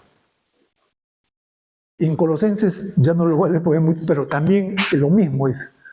No, el que roba ya no robe más, no dice Dios te va a quitar la ratería. No, el que roba ya no robe más. El que habla mentira ya no hable mentira más. Porque ya tienes tú los recursos de Dios, tienes el Espíritu Santo, tienes el poder de Dios en ti para echar fuera todo aquello. Y no estar todavía, ay, lo haré, no lo haré. No, que vamos a ir siendo niños, sí, pero Dios quiere que maduremos. Hermano, perdónenme, ya se pasó el tiempo, vamos a ponernos de pie. Sí.